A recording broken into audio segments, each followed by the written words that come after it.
कोंढवा परिसरातील पुनर्विकास प्रकल्पाशी संबंधित कथित खंडणी आणि धमकी प्रकरणाने पुन्हा एकदा चर्चेला उधाण आले आहे. मजूर कंत्राटदार अकबर मेहबूब खान यांच्या तक्रारीवरून शफी गुलजार खान पठाण, समीर शफी पठाण, साजिद हसन शेख आणि कमल नितीन खैरनार यांच्या विरोधात कोंढवा पोलीस ठाण्यात FIR क्रमांक 350/2026 दाखल करण्यात आलाय. तक्रारदाराच्या म्हणण्यानुसार कोंढवा येथील सुमारे 60 लाख रुपये किमतीच्या जागेच्या पुनर्विकासाचे काम सुरू असताना आरोपींनी बांधकाम थांबवण्याच्या धमक्या दिल्या.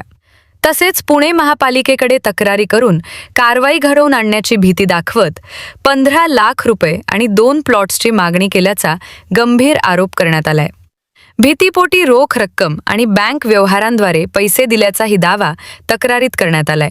या प्रकरणात गुन्हा दाखल झाल्यानंतर तक्रारदाराने संबंधित आरोपींवर मोक्का लागू करण्यासाठी अतिरिक्त पोलीस आयुक्तांकडे स्वतंत्र अर्ज सादर केलाय. अर्जात आरोपींविरोधात यापूर्वीही खंडणी, फसवणूक आणि धमकीचे गुन्हे दाखल असल्याचा दावा करण्यात आलाय. मात्र FIR दाखल होऊन कथित 15 लाख रुपयांच्या खंडणीचे आरोप समोर येऊन आणि मोक्काची मागणी होऊनही अद्याप ठोस कारवाई झाल्याचे दिसत नाही. दरम्यान आरोपी अटकपूर्व जामिनासाठी न्यायालयात पोहोचले आहेत. त्यामुळे आरोपींवर कठोर कारवाई का झाली नाही? तपास नेमका कुठपर्यंत पोहोचला आहे आणि मोक्काच्या मागणीवर निर्णय कधी होणार? असे प्रश्न आता उपस्थित होत आहेत.